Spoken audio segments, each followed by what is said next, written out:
right? Before functions, well, at the beginning of today, before functions, we wrote code, right? We wrote our block of code in one file, right? All the code lived in one file. There was no way to call a block of code explicitly. With functions, we could call blocks of code explicitly, right? Let's go through the terminology of what a function is, right? Functions are self-contained chunks of code that perform a specific task, right? In of it all, that's what a function is. It's a block of code. Example, this could be a block of code here. Those 3 paragraphs could be a chunk of code. And I could call it any place in my code. I could name it functions and call it as I need it, as opposed to copying and pasting that same code different places in your project or your playgrounds. We use functions, right? Functions enable us to pass code around, be more flexible, maintainable, easier to debug, right? So let's see what functions look like. So we said functions is a block of code.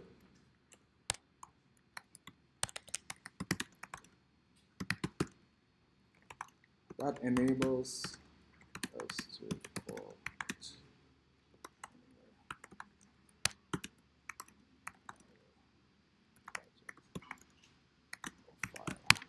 it. Right? That's the basic of what a function is. It's a block of code. It has a name. You could call it anywhere in your code. Right? We have some vocabulary words that we need to know. Between today and tomorrow, we should be familiar with those words.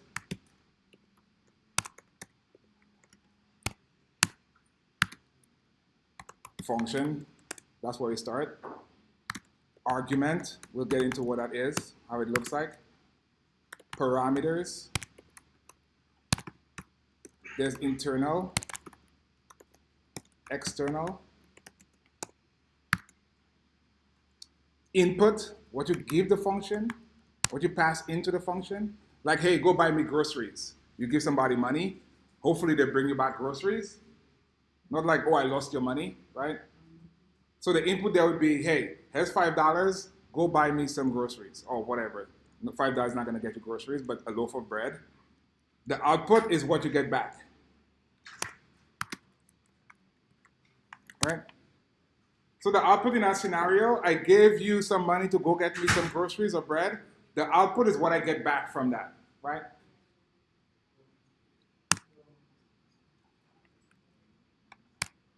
We'll see what a function definition looks like. A function starts with a definition. And the only way to make your function execute is to call it. Because you have a block of code somewhere in your playgrounds or your project, you have a block of code. The only way to invoke it or to call it, to make it work, is to explicitly name the function and call it, right? So this is called calling a function or invoking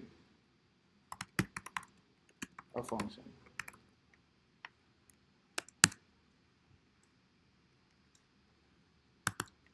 Great. We love syntax. Let's go into the syntax of what the function looks like.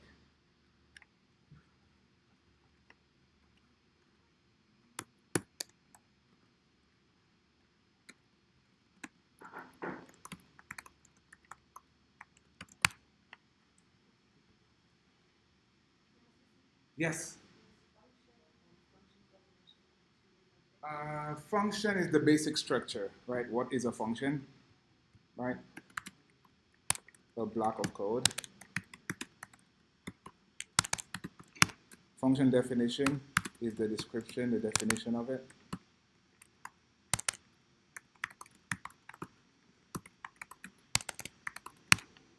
We'll go through different vocabulary terms and how we use them, but for now, that's like the basic terms we should know by the end of tomorrow's lecture, for example.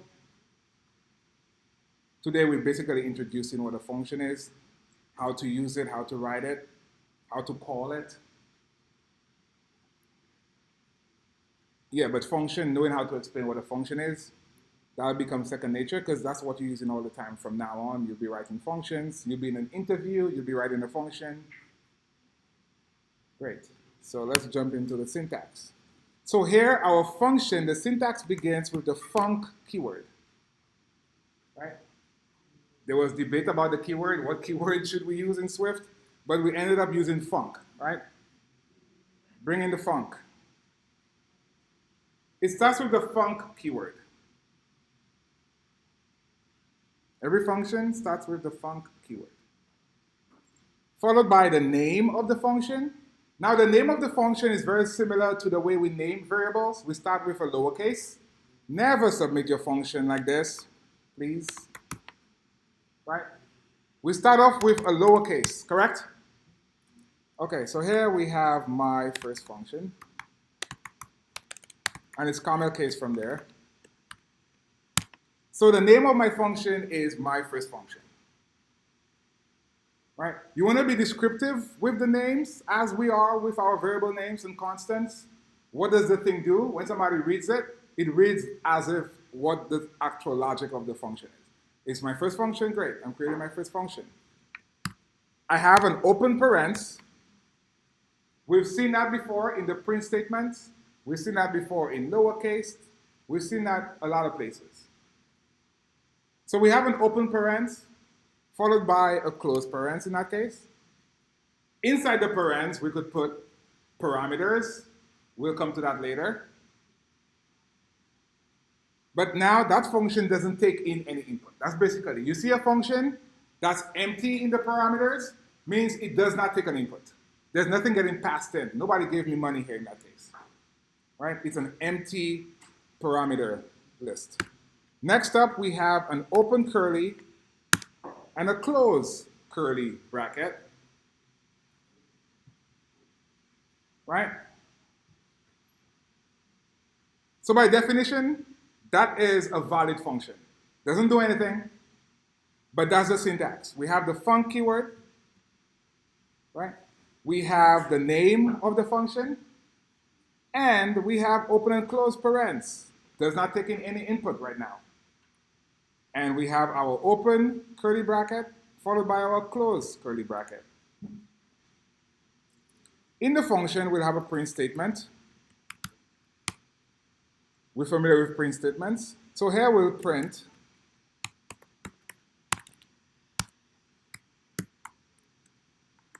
Happy Hum Day, right?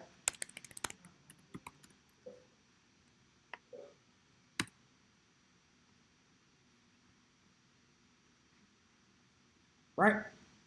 So our function doesn't return a value. We'll see what returning values are. Right? So that's a basic function. So far, so good. If we go ahead and we play our playground, right? Nothing happens.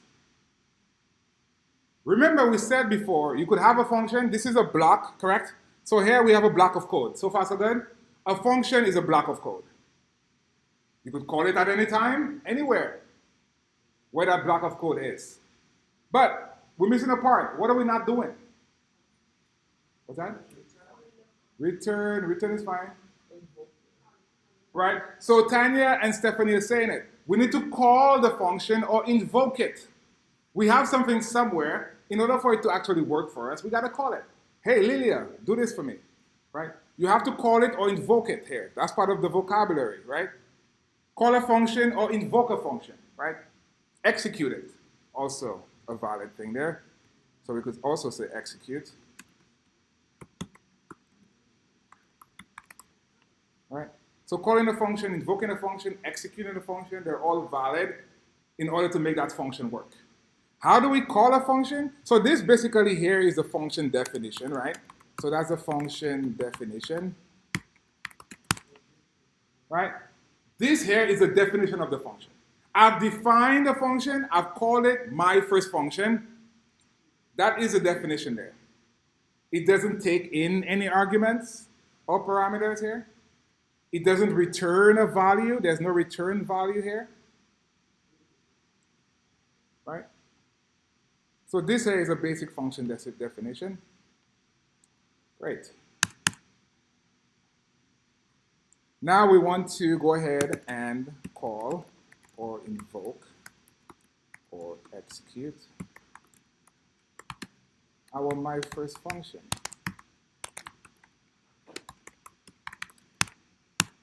Right? How do we do that? We start out with the name. When we want to call print, what do? Call print. Right? Tiffany say call print, right? We call print. Print. But that doesn't do anything. I'm calling. Okay, so we type out print, right? To call it, right? To invoke it. Hey, print, do something for me. Do some work. So how do we call my first function here? My first function as a mini saying. So type out my first function. Great. You type it out. You tab over, autocomplete. We called our first function. It's the name of the function followed by the argument list. In that case, it's empty because the function doesn't take in any parameters. So here, there's no arguments. No arguments.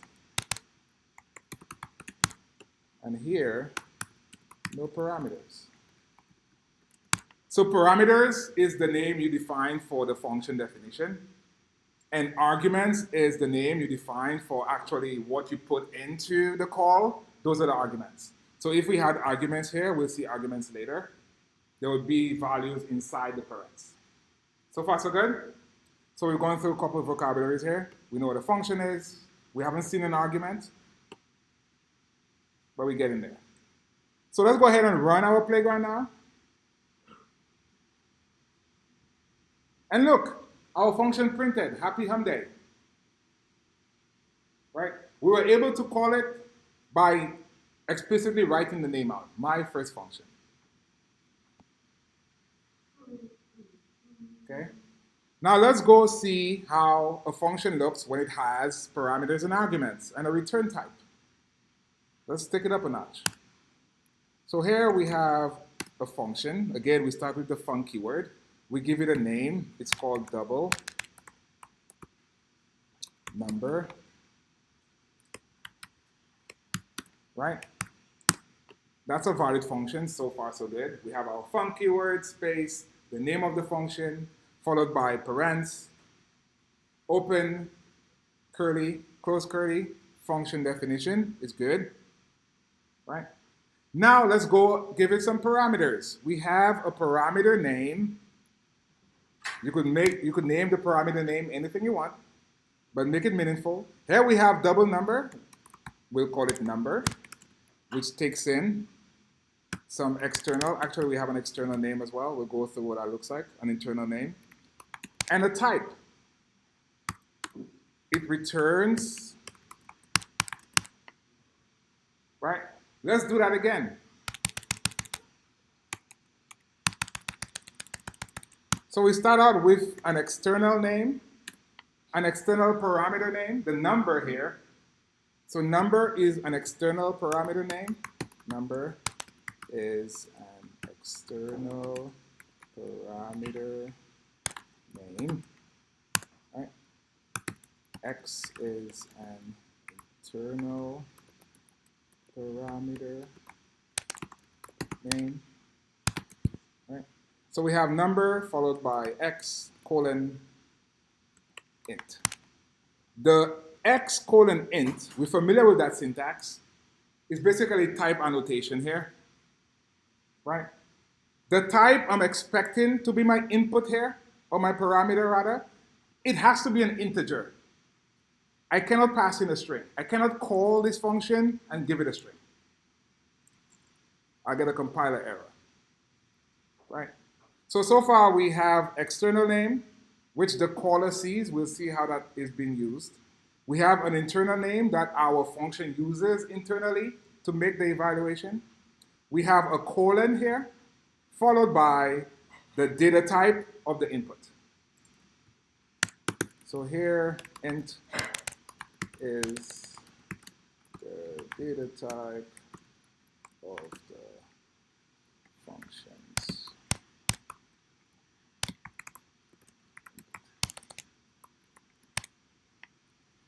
And we spoke about output. This function also has output. It gives us something back. We call it, we get back a value. That value we get back is the output. We pass in some number, it gives us back some value. That value we get back is output, right? So int is also the output of this function, right? Return type syntax is you have a dash followed by an angle bracket, right? That here says return some sort of data type. So now we have our dash followed by an angle bracket and the return type, right? So the return type is what data type?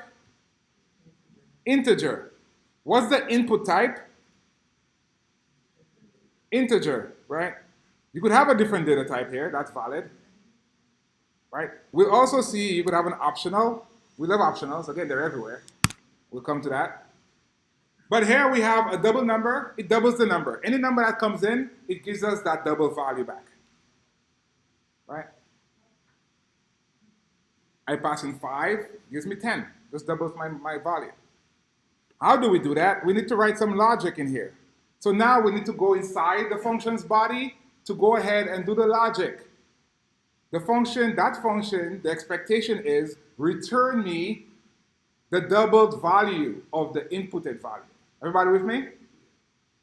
Anybody want to start? How can I do this here? Just give me the logic for actually doing the doubling part. I'll create some variable for now. I'll call it result.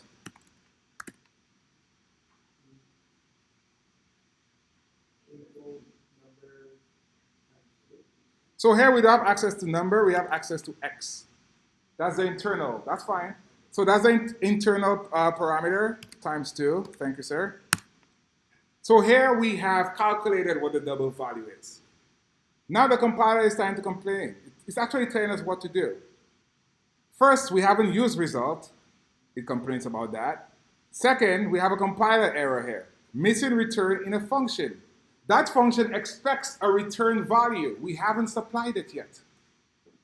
The compiler knows it returns a value. How does it know it?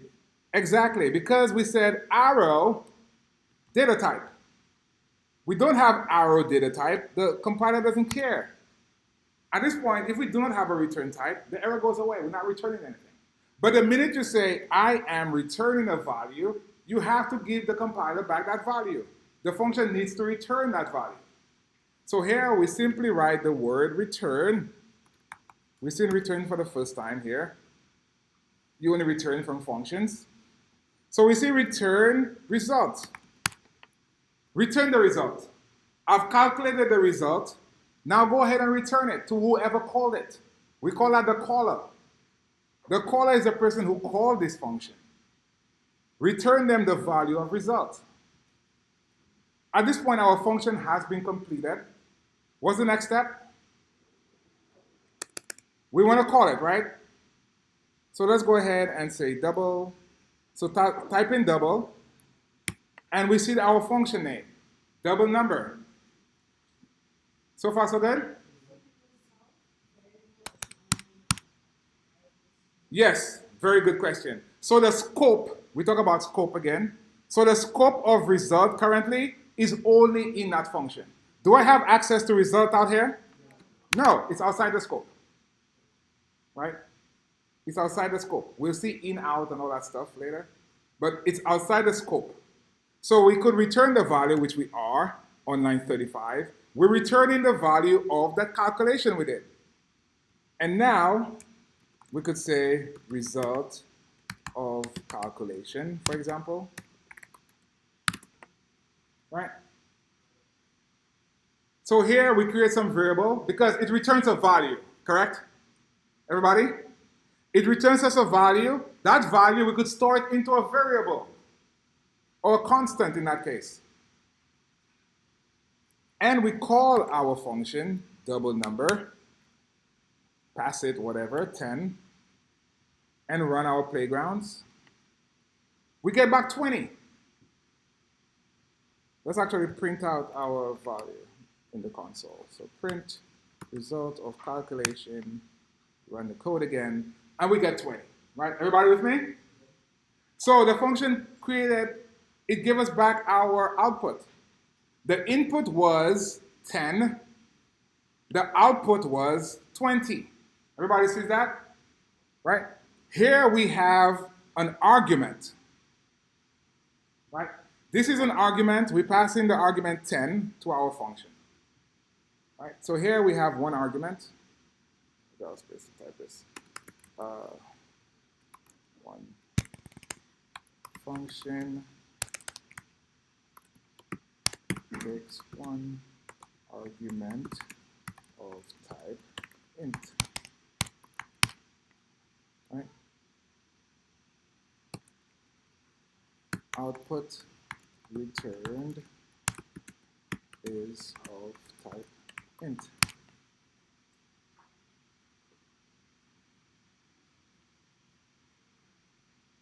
Right?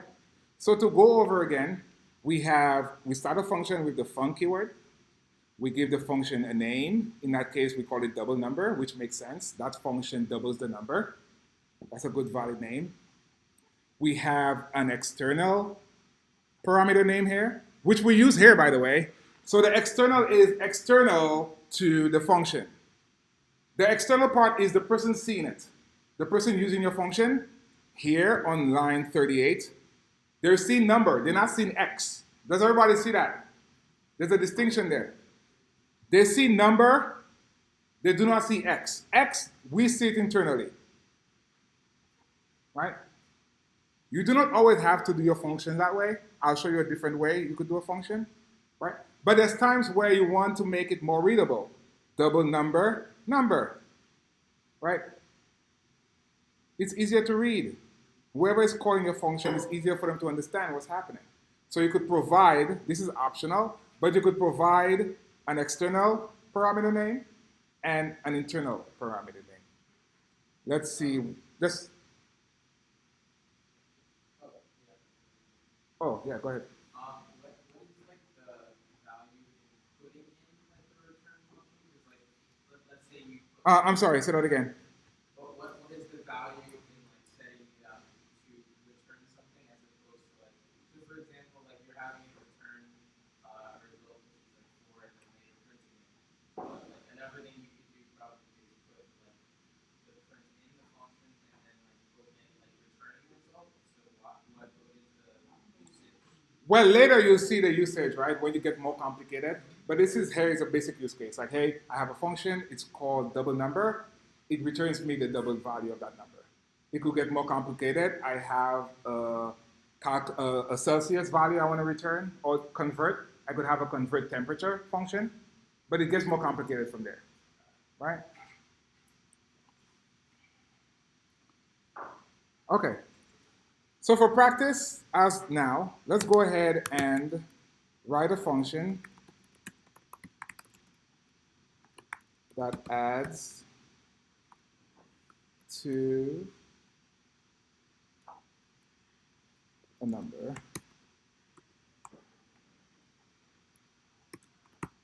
then triples it, right? So what does that look like? I have a number, 10. I add 2 to it, and I triple that number.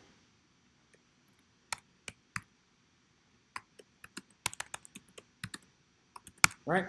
I have a number 10, for example. Let me...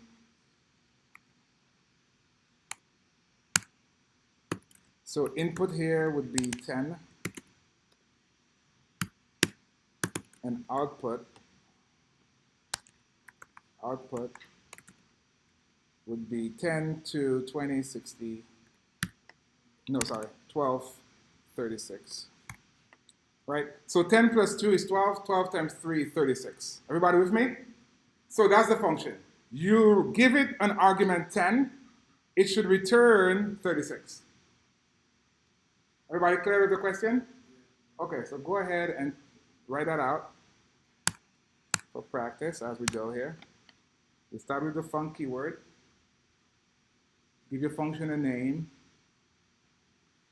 How many arguments does it take, or how many parameters is in your definition?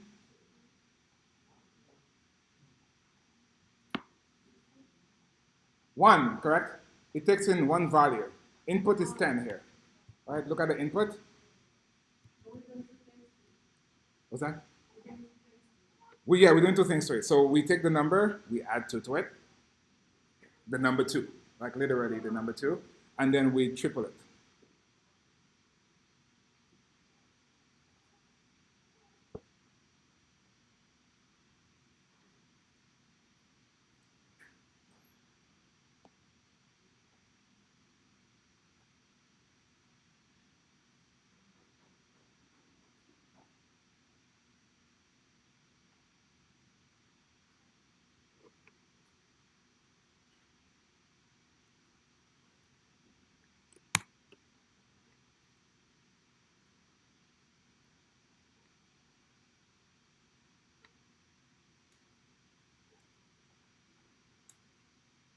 Okay, so we start with the func keyword.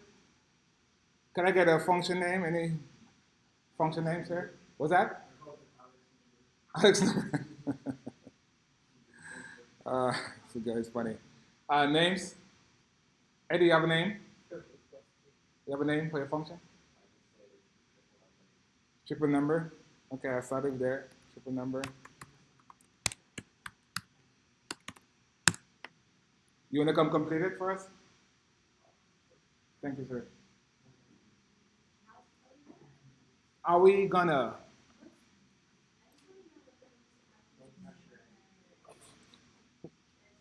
It's going to take a number.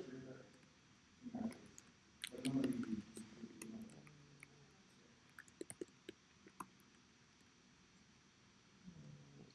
take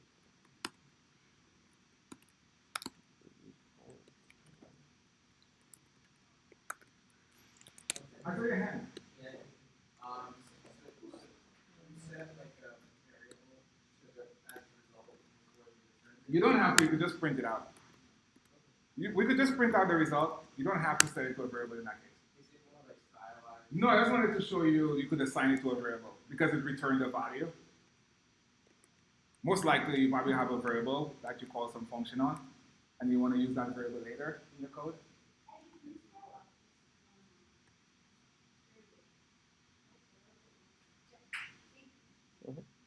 Okay, so Eddie has a function, he called it triple number, which says it only triples the number, by the way.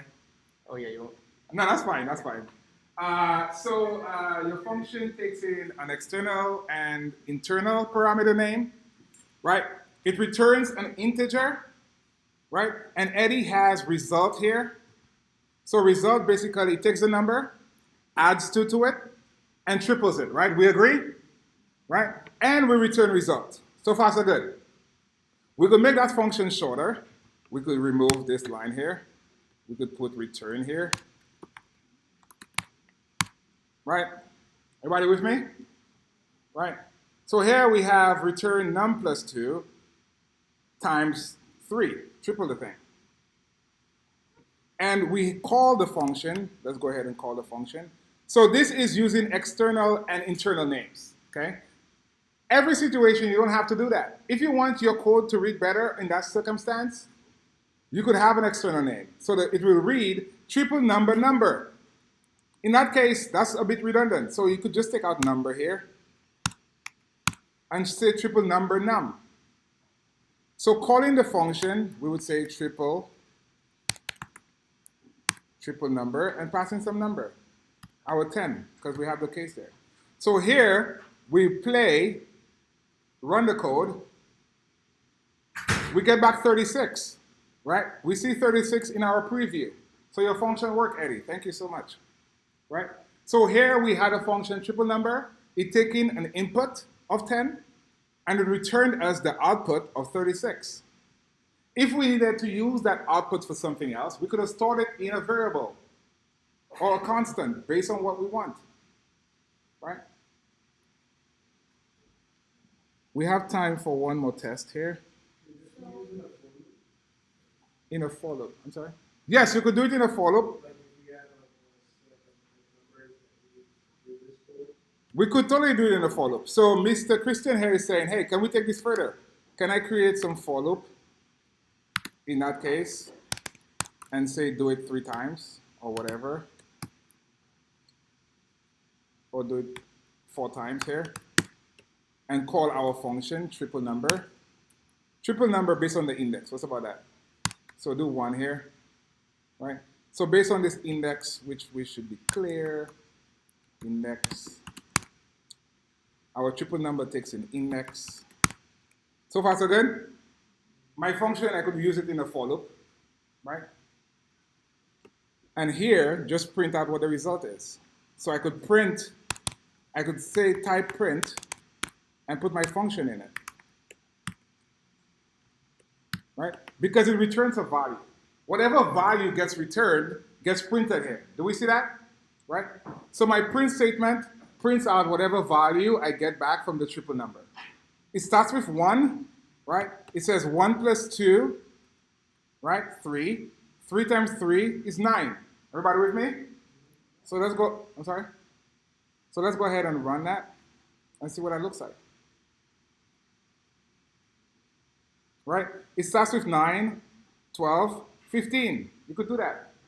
So the example we had earlier, you could put in an array of the strings that you want, trim the strings that you want, and test, is it a pangram?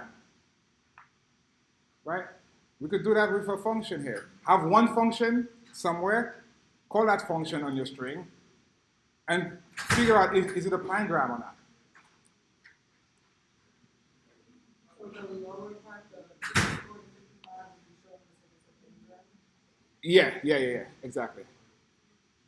Okay. All right, one more practice, and we will conclude today.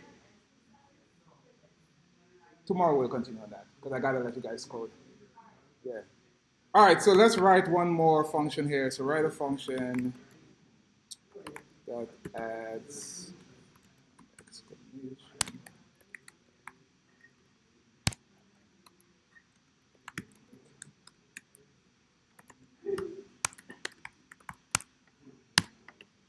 Right? So here we're writing a function that adds an exclamation mark to a string. What does that look like? I have an input.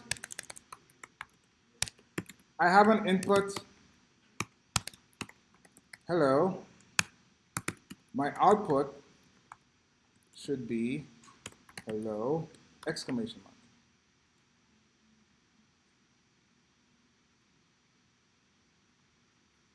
So go ahead and write a function that does that. Function adds an exclamation mark to a string. Input, hello, no exclamation mark. Output, hello, exclamation mark.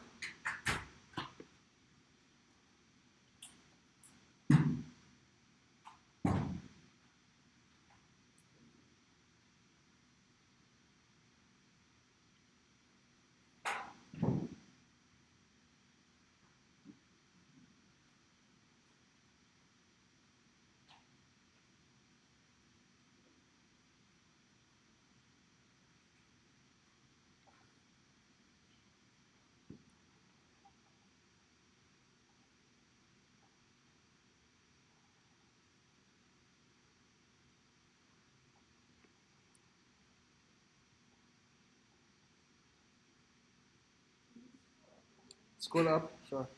Right here? Okay.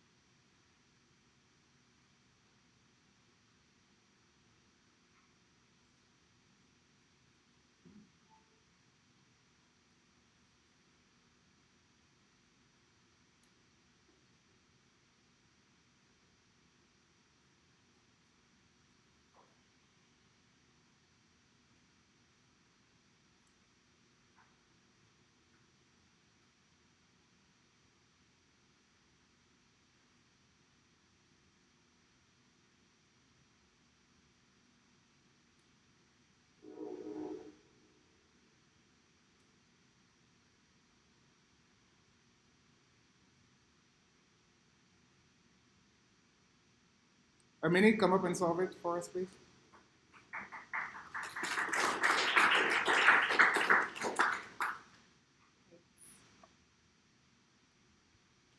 Okie dokie.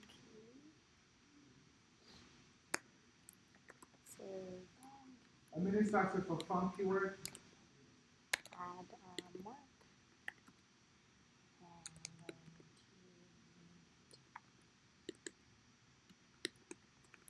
She doesn't use an external parameter name, which is fine here. She's returning a string. We agree the input is a string and the output is a string, correct?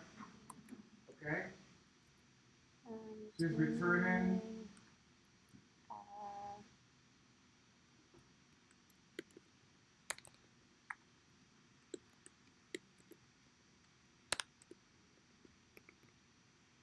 And now she'll invoke the function, call it. so name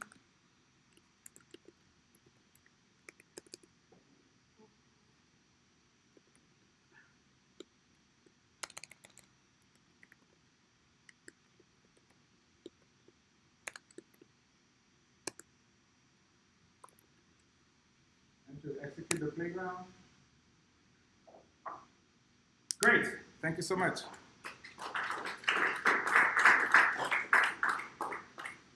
So again, here Amini declared or defined a function using the func keyword. She called it add mark here. Add exclamation mark would probably be explicit and good. She has a string, str is the parameter name. She has the data type, the input, what's coming in is data type string. It's returning a string here. And Amini on one line said, return the string passed in and add to the end of it an exclamation mark. Cool? Everybody? Great. Awesome. We'll do one more topic because we love optionals. What's that? Optionals is everywhere. We could have optionals in our functions. Let's see how that looks like, because we love them. Okay, so last topic today, optional types and functions.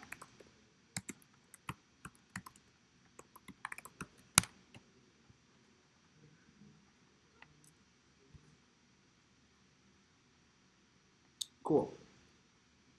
So let's start out with a function here. Our function basically sets up somebody's GitHub profile, right? So we start out by saying it's a function. The name of the function is GitHub profile, for example, right? So that's our function. It's called GitHub profile. What does it take? It takes in some input. Some of the input it takes in the person's age, right? We'll call it age. Age is of type integer. It's an optional. Maybe they don't want to put the age in, right? So here, that's the first time we're seeing an optional data type in our parameter list on a function, right? Maybe the person doesn't want to put an age. They pass nil. So here, next step, we have employment status.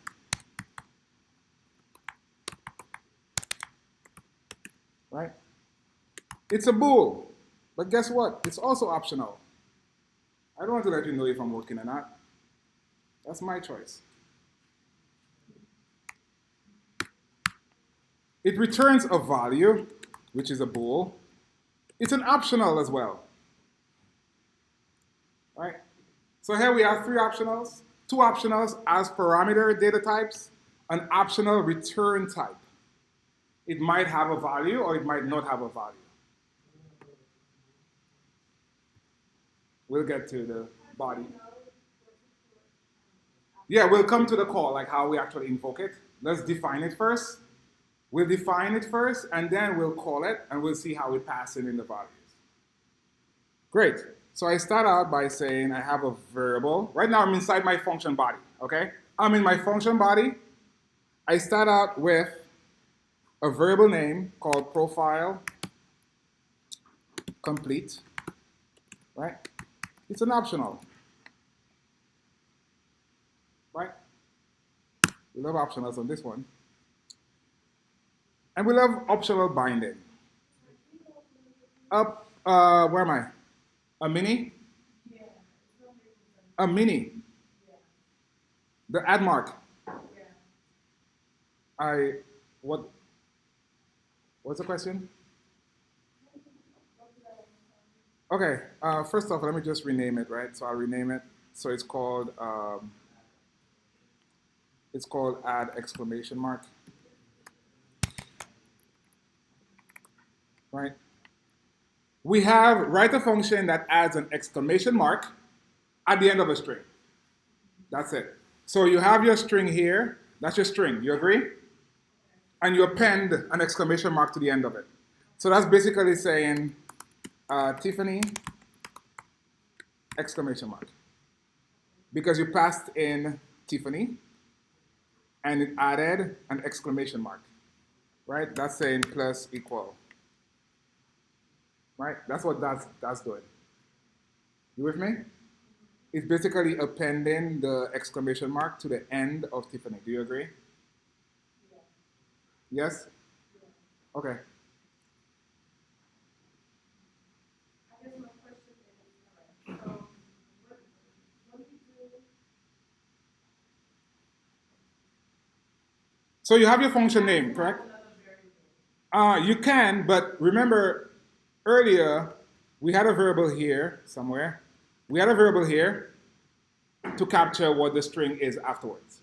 But you could return, I think that's what you're asking, right? You could return the entire statement without having a variable. You could have a variable here, like this, right? Let updated string or modified string equal to this, and I could just return modified string, right? You see what I'm saying? So do you agree that string plus exclamation will give us a mini exclamation mark? Well, yeah, because you have the name to be The name is what's getting passed here. The name here, Amini created a variable called name. She assigned it her name. She called the function here, add exclamation mark, and she passed in name. Name currently has what? What's the string in there? Amini. What do we get back? What's the output of the function?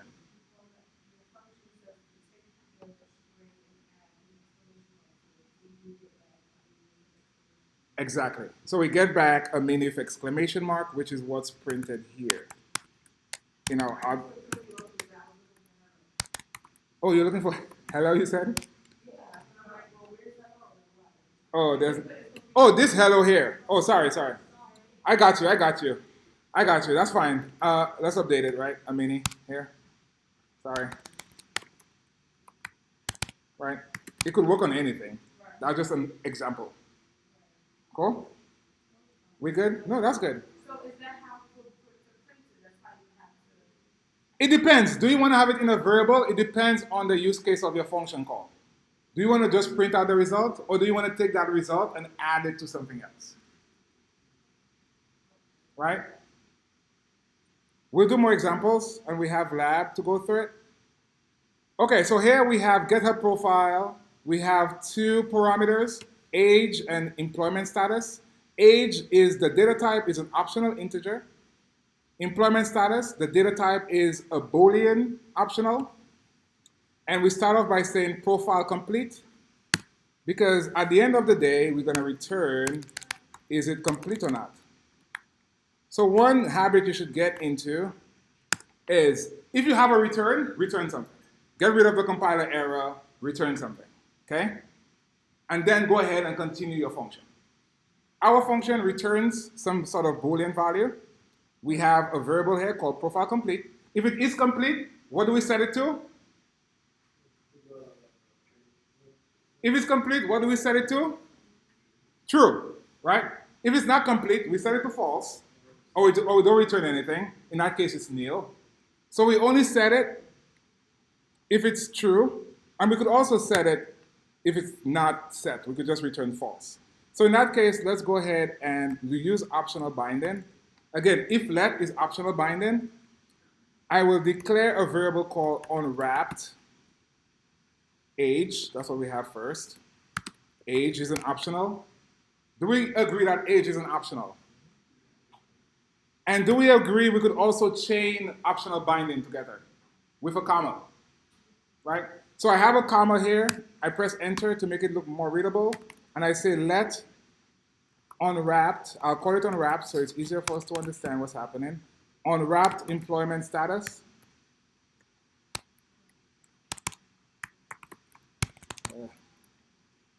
The day is coming to an end. Employment status here, and we have employment status, which is an optional bool. We agree? So we need to unwrap that value. So we're done here. Open curly, close curly. So far, so good. And here, if they do not enter anything, we'll just have a print statement saying profile incomplete. Right? And set it to false here. What's the value? Profile complete, we set to false. Great. And now let's go ahead and print some statement. If they do add everything, we'll say you entered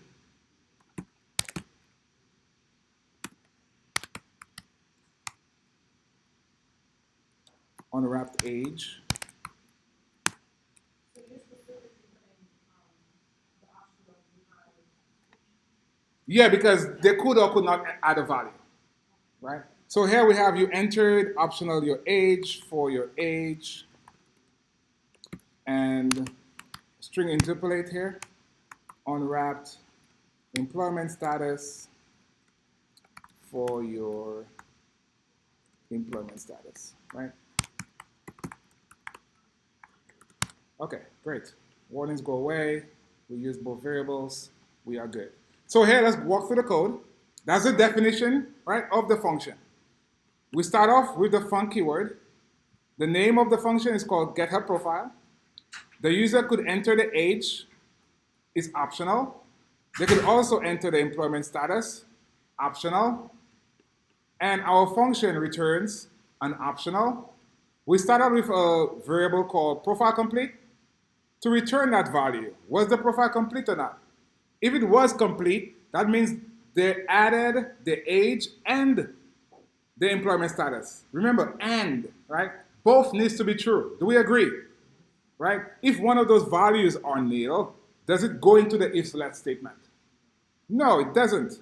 Both needs to be valid, right?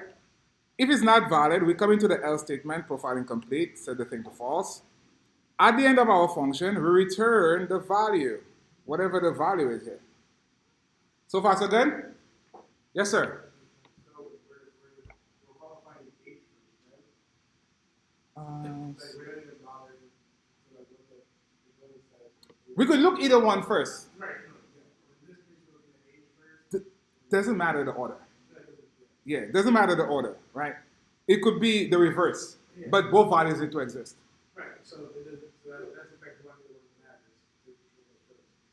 One is already missing. Yeah, in that case, yeah. Exactly. All right, cool. Let's invoke, yes, question.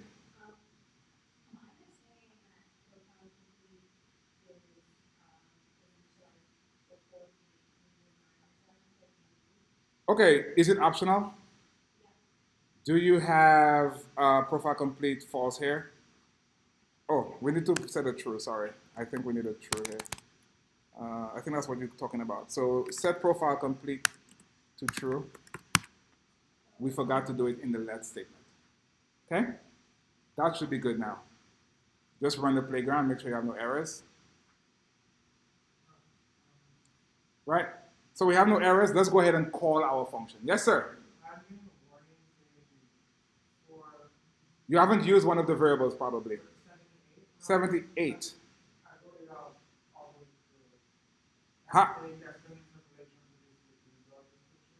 You're using the wrong variable name. All those are good questions or feedback, rather. So you use it, instead of using the unwrapped name, you're using the optional name. Cool? All right, very good. So now let's invoke the function here, and it's called GitHub profile. I'll put in nil here, and I'll put in nil here. What's the expected print statement if I have nil for both age and employment status? Profile incomplete, right? Everybody with me? Do we agree? Zara? Yeah, I could scroll up. Let me make the code tighter so we can see everything. So test out 1 nil, 1 valid, 2 nils, right? The only time it will be complete is if both values are valid. Everybody with me? Yes, sir. Sorry.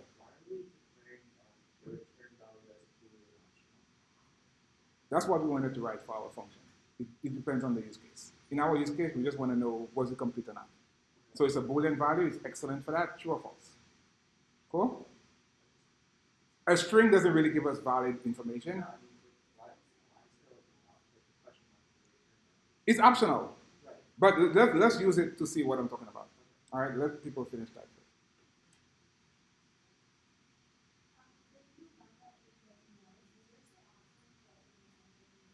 It will, because we haven't unwrapped the Boolean. You see what I'm saying, Ahad? Right? So you need to unwrap that Boolean to get a value there. So in that case, we could actually remove the print statements and put them in the actual call, which we'll do, which gives it more context. Cool? Everybody good with the typing? Almost.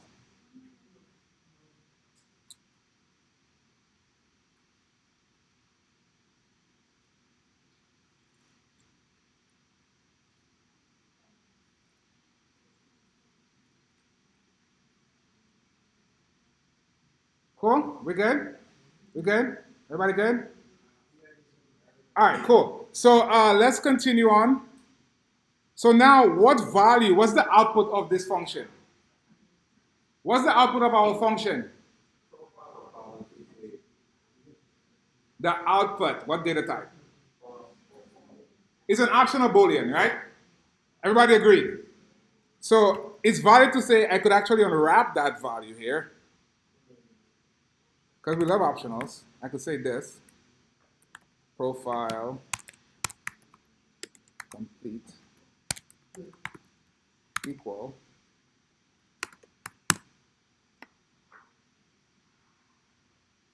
right? And we'll refactor a little bit. Instead of putting the print statements inside the function, we'll put the print statements outside the function where we call it, right? Because it returns as an optional Boolean. Do we agree? Do we agree? Does it return as an optional Boolean? What's after the arrow here? That's what we get back, right? True or false? On true or false, can we perform if else? Yes, we can, correct? So let's do that. Let's refactor the code. Go ahead and copy your print statement from line 78, or cut it rather. Cut it, Command X, cuts it, Command X, right? And let's go ahead and paste it into our iflet on line 87. So Command V, right? And also go ahead and Command X, line 80, Command X.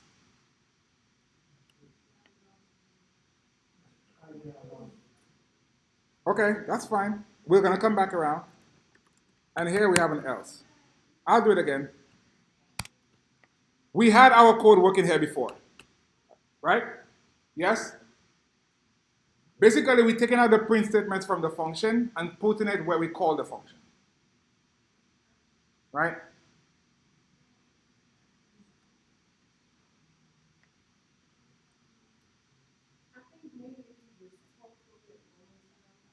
No, I'll come back. What I'll do is I'll revert to what I had, and then we'll do it together again. Does that help?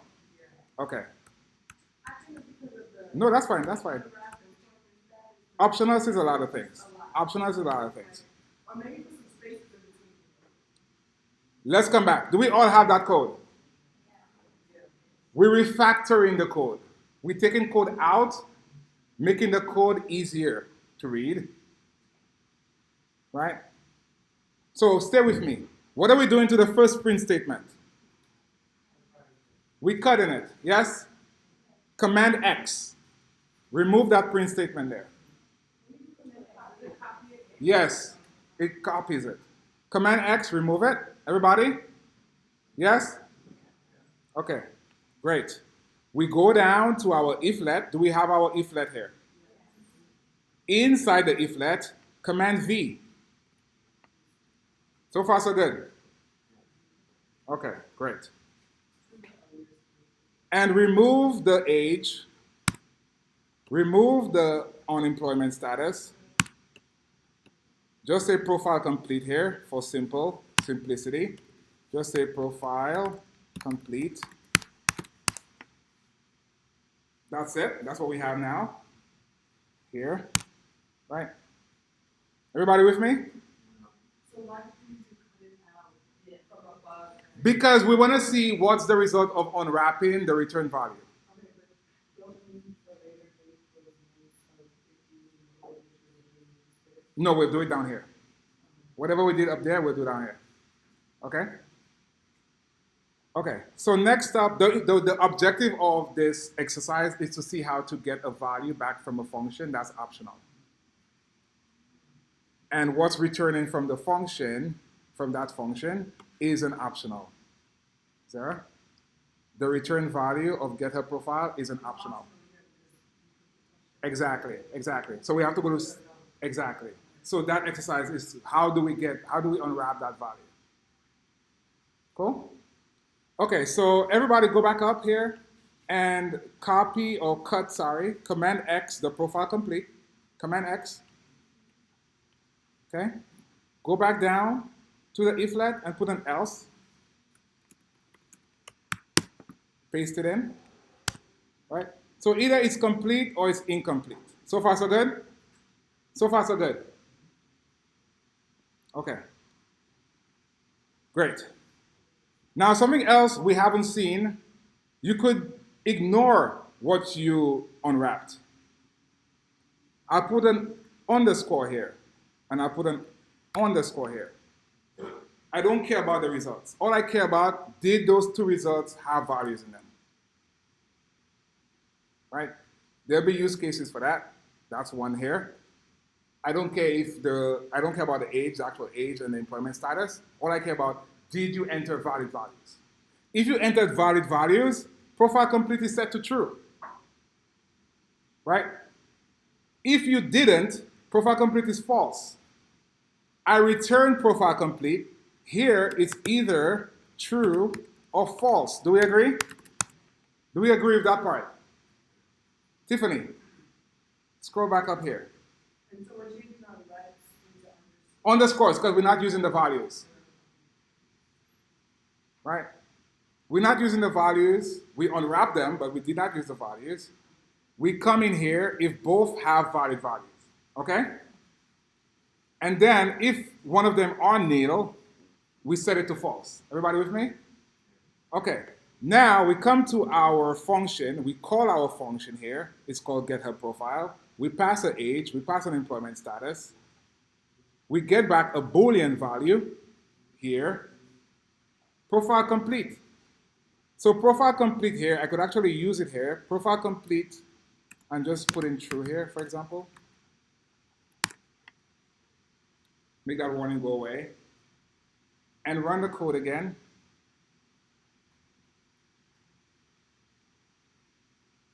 And here we have profile complete is false. Why is it false? Because there's two nils. Well, yeah, there's nils there. Do we see that? But if I put in some age, and I put in some employment status, right? And I run the code again,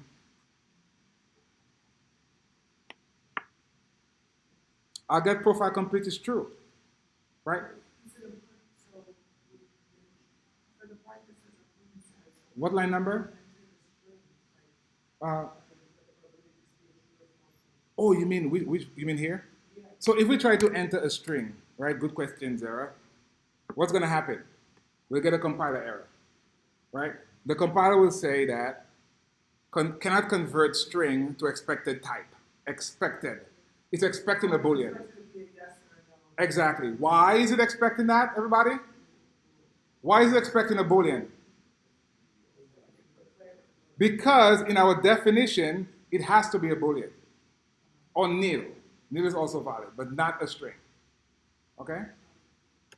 The compiler will quickly tell you what the problem is here. So here I could put true. I could put true or false. Those are valid or nil. One of the three. Let me select that out and we'll go over it again if anybody missed it. And we will stop here. Code.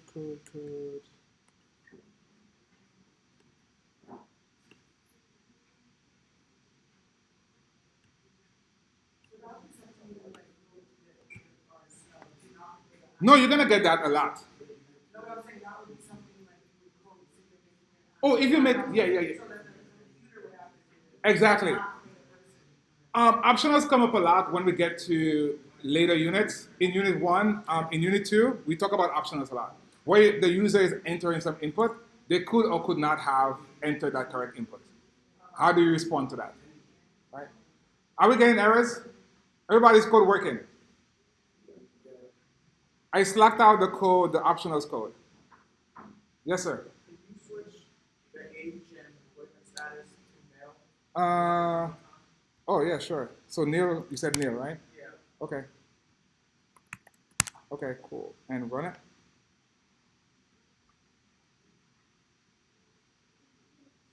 Why does it go into profile complete? Where am I here? Good question, sir. Let's see. What do we do wrong here? Profile complete, this is true. Here, profile complete, true here. Yes, sir. Yeah, after this I'm done. Yeah.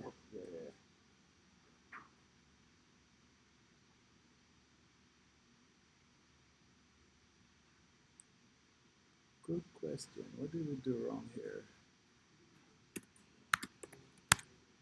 1 second.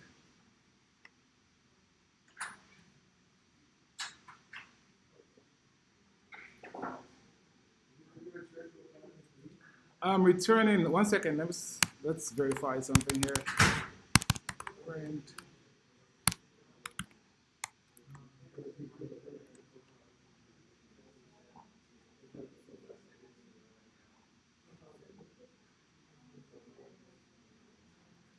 It's false here, so if let, what is this?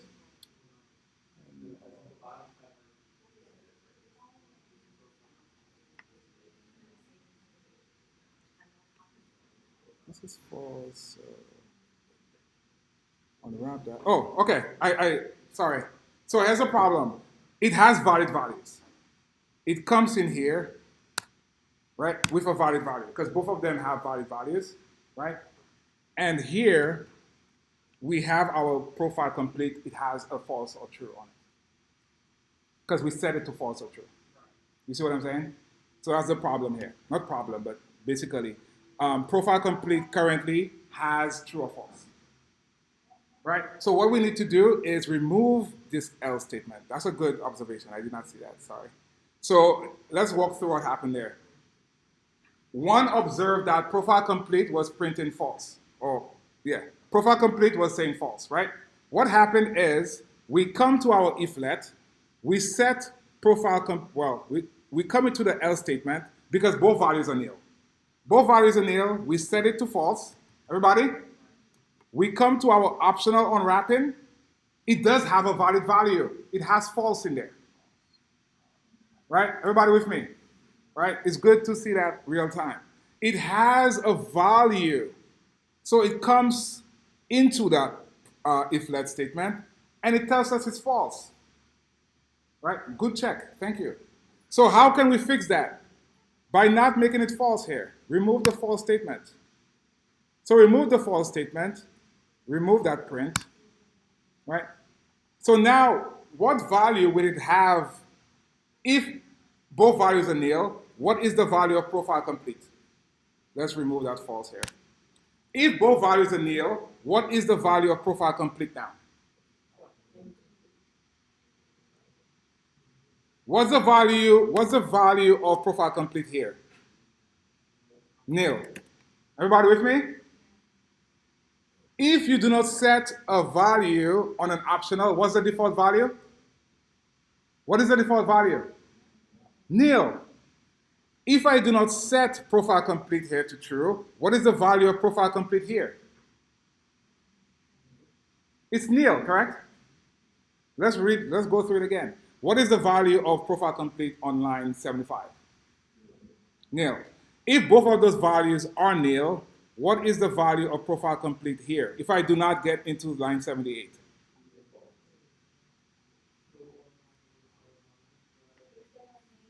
It's going to remain nil, right? According to a mini here, right? So here we have true. Either it's true or it's nil. Let's walk through that code again. So line 75, if you do not set a value, it's nil. I come into my if let. If both values or either value is nil, it doesn't come in here. It doesn't set my profile complete to true.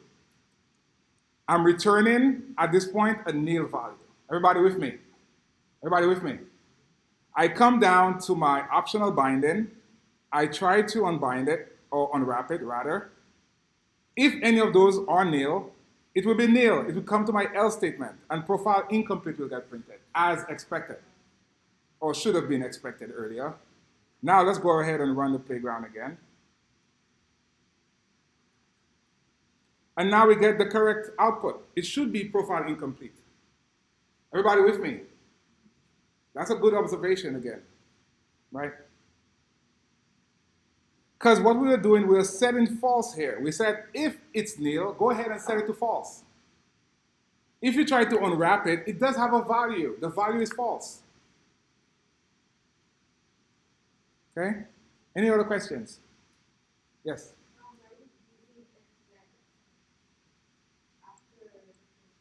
What number? Go down here? Here? 83, sorry. Okay, yeah, your question is to go over it, or?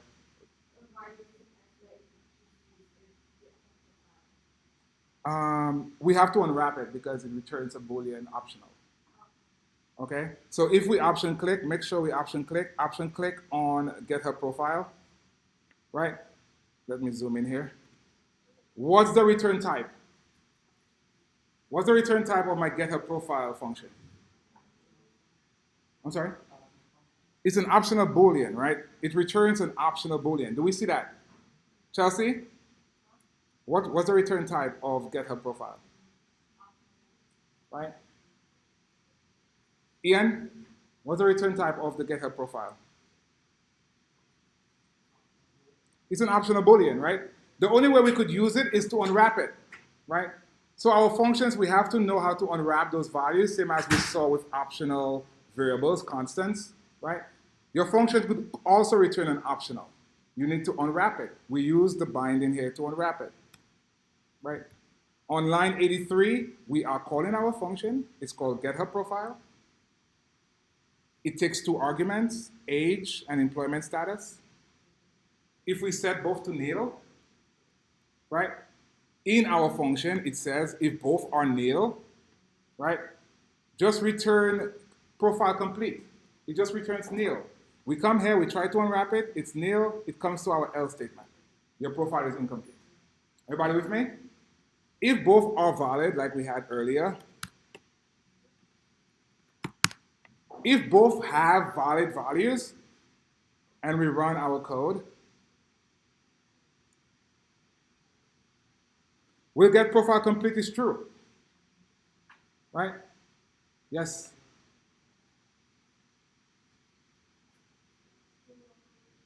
I'll stack out the entire thing now. Oh, you want me to go up? What line number? 74. Our definition?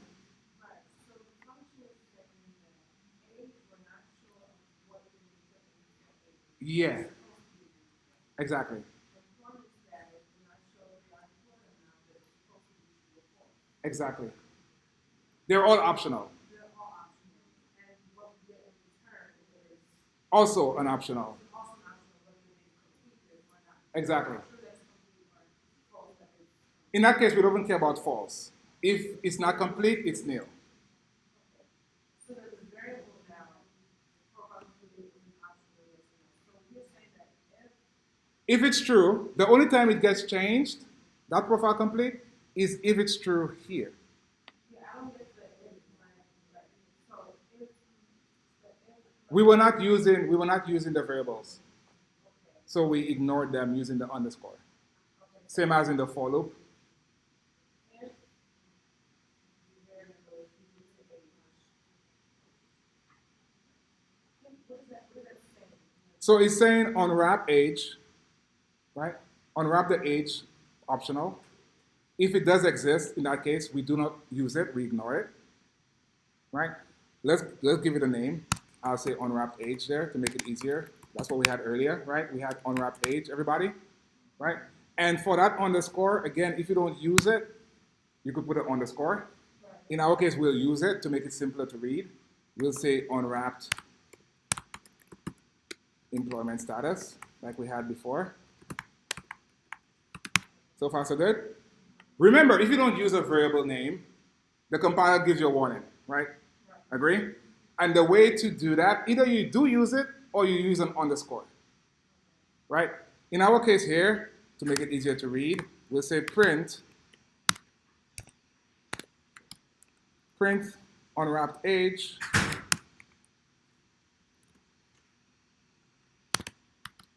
and unwrapped status, unwrapped employment status, right? And what exactly is unwrapping? You said it's like Okay, so here we unwrapped age. If it has a value, what happens?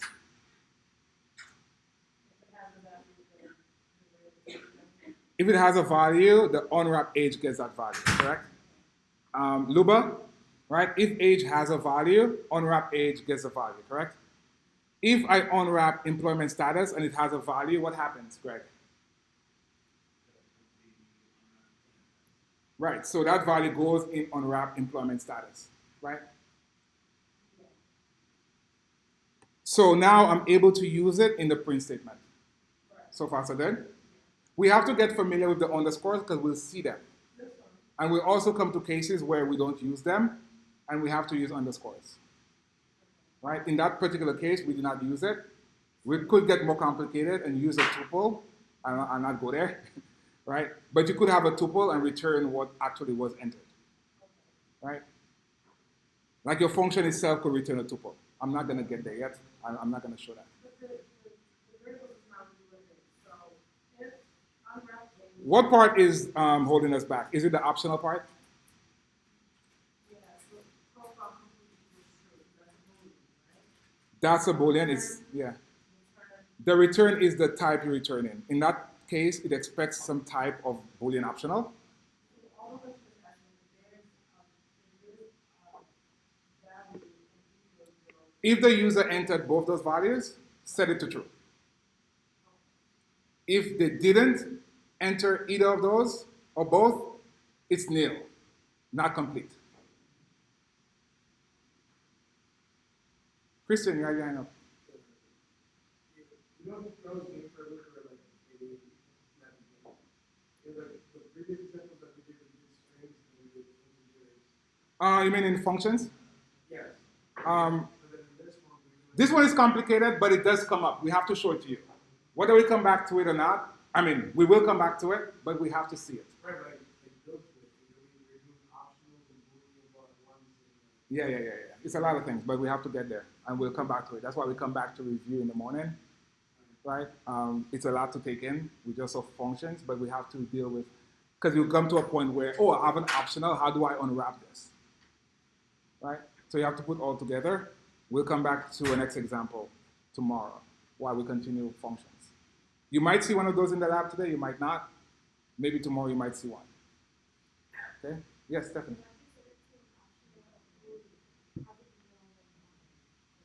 What's the question? Oh, this guy? That was for illustration purposes to show us how we would model something that returns an optional value. How do I unwrap that value? It could have been an int optional. I still have to unwrap it to use it.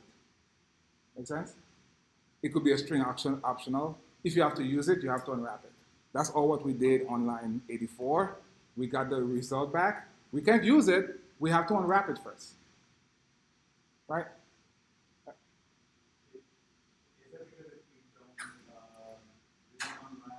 We could print it out. If you print out the value, you'll get an optional whatever the thing is.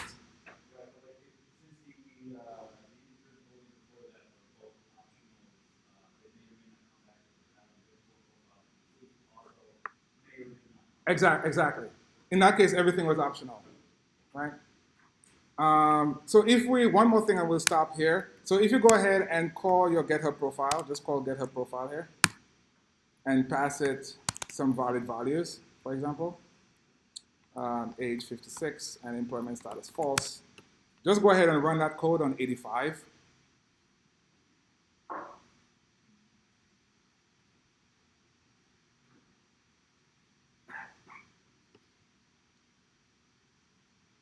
Let me print it out, sorry. Print out the value.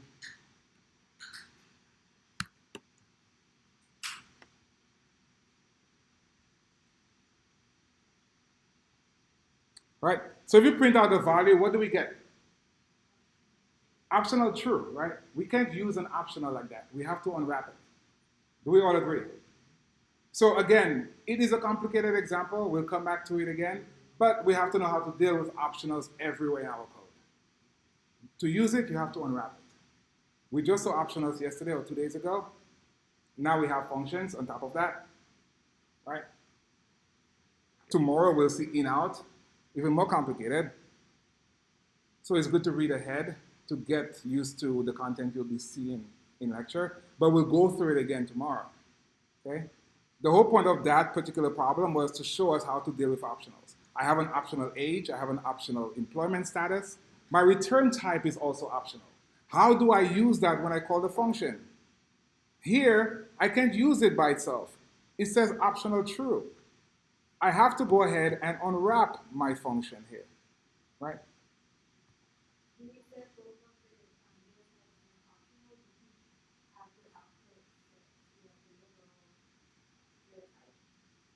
In the case of profile type, you mean? The very beginning, line 84. After the arrow, up. Oh, this guy. Oh, yeah. I could do that. Yeah, but we have to see the hard part. We have to see it, right? That's the easy part. I don't have to unwrap this, right? Cool? Okay, let's stop here.